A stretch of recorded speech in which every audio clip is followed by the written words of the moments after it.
Hello student, कैसे हो आप सभी। उम्मीद है बहुत अच्छे होंगे और बहुत मन लगा के अपनी पढ़ाई कर रहे होंगे।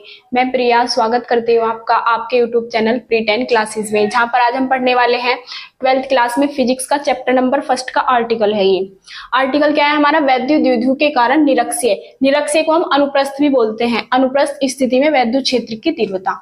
तो हमने वैद्युत क्षेत्र की तीव्रता के दो आर्टिकल पढ़े हैं, एक तो अक्षीय स्थिति में और एक निरक्षीय स्थिति में। अगर आपने अक्षीय वाला पढ़ लिया है तो ये आपको बहुत ही अच्छे से समझ में आ जाएगा। तो वैद्युत द्विध्रुव लेना है और उसमें क्या करना है, निरक्षीय स्थिति में वैद्युत क्षेत्र की तीव्रता निकालनी है।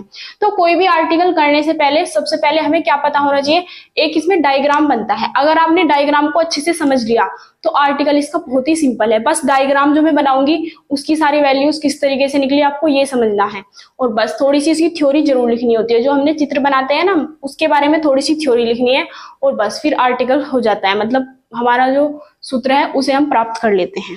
तो अब हम स्टार्ट करते हैं। इसमें हमें क्या लेना है, एक वैद्युत द्विध्रुव लेना है, क्योंकि हमें इसी के कारण निरक्षीय स्थिति में वैद्युत क्षेत्र की तीव्रता निकालनी है। तो हमने मान लिया एक वैद्युत द्विध्रुव ए और बी है, ए और बी।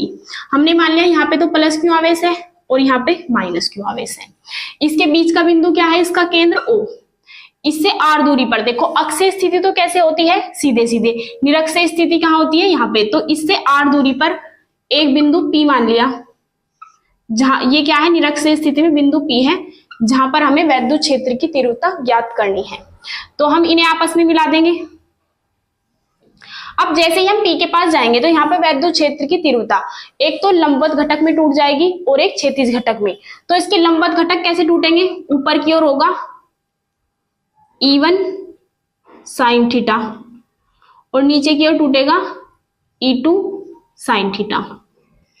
अब आते हैं इसके क्षैतिज घटक। तो ये कैसे होगा, इस दिशा में E1 cos theta E2 cos theta. तो इन दोनों की दिशा तो होती है सेम, और जो ये एंगल है ये भी कितने होते हैं, थीटा, और ये वाले एंगल भी कितने हैं, थीटा। जो हमारे लंबवत घटक है ये तो क्या है, इसकी दिशा ऊपर है और इसकी दिशा नीचे। इनकी दोनों की दिशा क्या है, विपरीत, इसलिए तो एक दूसरे को क्या कर देंगे, निरस्त। तो ये तो हमें लेने नहीं। लेकिन जो इसके क्षैतिज घटक है E1 cos थीटा और E2 cos थीटा, ये परिमाण में समान है लेकिन दिशा क्या है, इनकी सेम है, दिशा है, इस वजह से ये जुड़ जाएंगे। तो बस हमें ये तो हमें कैंसिल करना है, लेकिन हमने जो बात बोली है इसे लिखना भी है। अब हम इसके बारे में लिखते हैं। सबसे पहले हम क्या मानेंगे, माना एक वैद्युत द्विध्रुव AB। वैद्युत द्विध्रुव हमने क्या लिया है, AB। वैद्युत द्विध्रुव AB पर माइनस क्यू व प्लस क्यू आवेश है। एक पे प्लस क्यू आवेश है और एक पर कैसा आवेश है, माइनस क्यू आवेश है। तो हमें क्या लेना है, वैद्युत द्विध्रुव के केंद्र O से बिंदु P पर, मतलब r दूरी पर एक बिंदु P है जहां पर वैद्युत क्षेत्र की तीव्रता ज्ञात करनी है। तो हम लिखेंगे वैद्युत द्विध्रुव, वैद्युत द्विध्रुव के केंद्र से r दूरी पर, कितनी दूरी पर लेना है, r दूरी पर निरक्षीय स्थिति में। कौन सी स्थिति में, निरक्षीय स्थिति में एक बिंदु P है। एक बिंदु क्या लेना है हमें, P। एक बिंदु P है जहां वैद्युत क्षेत्र की तीव्रता ज्ञात करनी है, जहां वैद्युत क्षेत्र की तीव्रता ज्ञात करनी है। अब सबसे पहले हम क्या करेंगे, प्लस क्यू आवेश के लिए बिंदु P पर वैद्युत क्षेत्र की तीव्रता, फिर माइनस क्यू आवेश के लिए बिंदु P पर वैद्युत क्षेत्र की तीव्रता। तो उससे क्या करना पड़ेगा, हमें ये दूरी चाहिएगी। तो सबसे पहले हम ये दूरी निकाल लेते हैं। तो हम लिखेंगे चित्र से कौन सा त्रिभुज लेना है, त्रिभुज, यहाँ पे बिंदु P है, ये A है, ये O है। तो बिंदु POA में हमें वैल्यू निकालनी है कर्ण की। तो कर्ण का वर्ग बराबर जो इसके बीच की दूरी है कितनी होती है, 2L। तो ये भी L और ये भी L। बीच की दूरी कितनी होती है इसकी, 2L। तो एक केंद्र है तो इधर भी L हो जाएगी, इधर भी L हो जाएगी। आधार हमारे पास है, लंब हमारे पास है, तो हम कर्ण निकाल लेंगे। इसमें क्या होगा, कर्ण का वर्ग। कर्ण क्या है हमारा, AP का वर्ग। बराबर लंब क्या होता है हमारा, लंब है आर स्क्वायर और प्लस आधार क्या है एल, तो एल स्क्वायर। अब हम क्या लेंगे, दोनों ओर का वर्गमूल, तो यहाँ पे भी वर्गमूल ले लेंगे यहाँ पे भी, तो हमारा एपी की वैल्यू कितनी आ जाएगी, under root R square plus L square. जितना एपी है हमारा उतना ही क्या है बीपी, तो हम लिख लेंगे बीपी भी हमारा यही आ गया, बीपी भी हमारा आ जाएगा under root R square plus L square. अब हम क्या लिखेंगे, बिंदु पी के मतलब प्लस क्यू आवेश के कारण बिंदु पी पर वैद्युत क्षेत्र की तीव्रता, माइनस क्यू आवेश के कारण वैद्युत क्षेत्र की तीव्रता, क्योंकि हमारे पास ये दूरी आ चुकी है। अब सबसे पहले हम लिखेंगे प्लस क्यू आवेश के कारण, आवेश के कारण वैद्युत क्षेत्र की तीव्रता, वैद्युत क्षेत्र की तीव्रता क्या होगी, E1।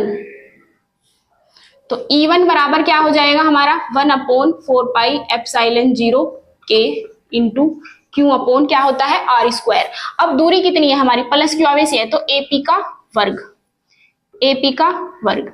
अब हम क्या करेंगे, एपी का मान उठा के यहाँ पे रख देंगे, तो E1 बराबर हमारा कितना आ जाएगा 1/4πε0 के into Q upon under root R square plus L square का वर्ग, तो वर्ग से वर्गमूल कट जाएगा, तो हमारी वैल्यू कितनी निकल के आ जाएगी 1/4πε0 के और into Q upon R square plus L square. अब हम क्या करेंगे, माइनस क्यू आवेश के कारण, जो हमने प्लस क्यू आवेश में लिया है ना, ये तो लिया हमने ए से पी की ओर, कैसे लिया है यहाँ पे लिख लेना, ए से पी की ओर, तो इसलिए तो इस तरीके से आया है। अब हमें जो माइनस क्यू आवेश के कारण लेना है वो हम पी से बी की ओर लेंगे, तो जो माइनस का है ना क्यू, तो यहाँ पे प्लस का ही ले लेंगे फिर हम, तो यहाँ पे यही वाला आ जाएगा बिल्कुल इसका मान, तो हम लिखेंगे माइनस क्यू आवेश के कारण,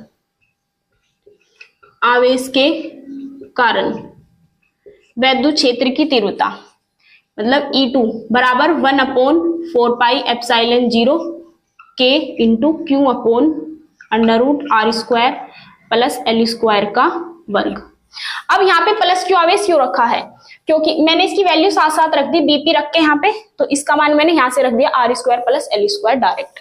तो जो इसकी दिशा है, दिशा हमने क्या ली है, पी से बी की ओर ली है, तो ये माइनस का क्यू हमारा प्लस का क्यू ही आ गया, तो बस यहाँ पे दिशा जरूर लिख लेना। यहाँ पे क्या लिखेंगे हम, पी से ए की ओर, पी से बी की ओर, बी की ओर, और हमारा ये वर्ग से वर्गमूल कट जाएगा। तो हमने क्या देखा, जो E1 की वैल्यू है ये और जो E2 की वैल्यू है ये दोनों सेम आएगी। उम्मीद है यहां तक आपको समझ आ गया होगा। अब आप इसका स्क्रीनशॉट लेके नोट कर सकते हैं।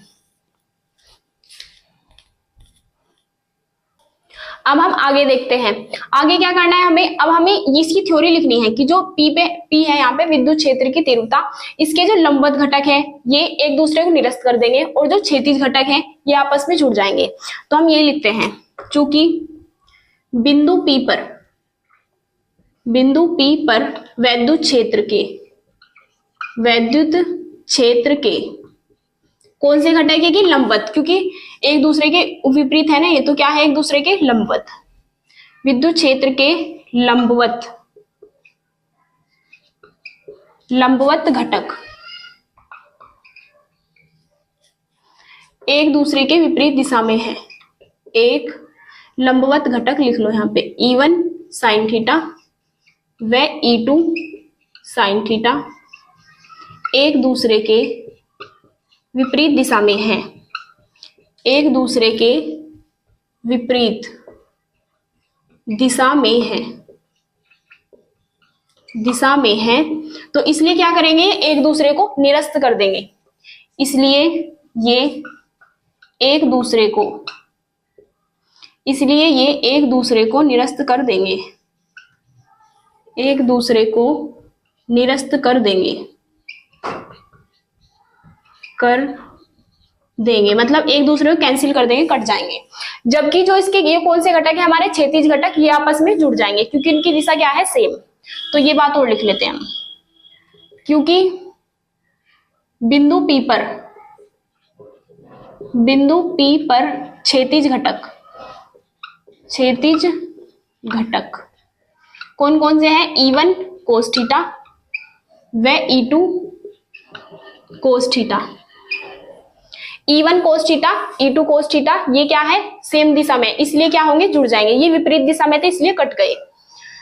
एक E2 कोस थीटा समान दिशा में है, समान दिशा में है, इसलिए ये जुड़ जाएंगे, इसलिए ये जुड़ जाएंगे।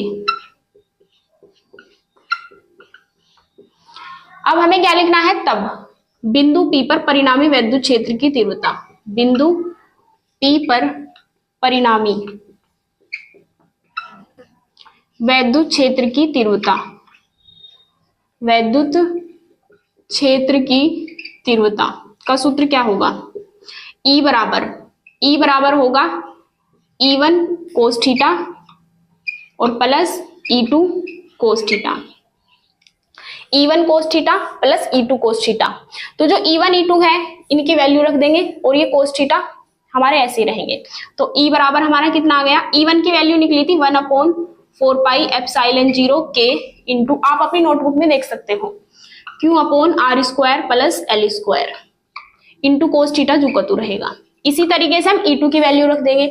E2 की वैल्यू कितनी थी, 1/4 पाई एप्सिलॉन 0 के इंटू Q/r² प्लस L² और इंटू यहाँ पे भी आएगा कोस थीटा।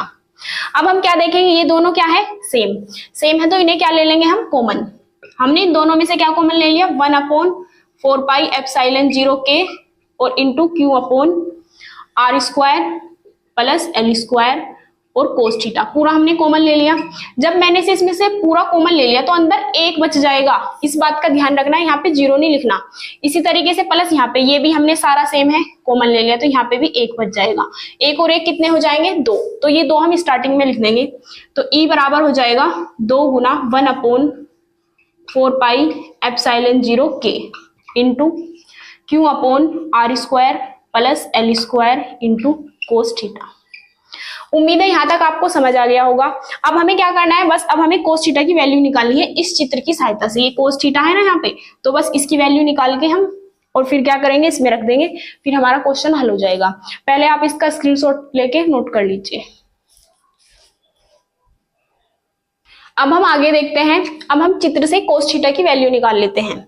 जैसे कि हमारा थीटा है, हमने कोस थीटा क्या पढ़ा है, तो कोस थीटा बराबर, इसमें लिखेंगे हम चित्र से कोस थीटा बराबर, देखो लाल बटे कक्का आपने 10th में पढ़ा होगा, LAL तो यहाँ पे साइन आता है, यहाँ पे कोस क्या होता है, आधार बटे कर्ण।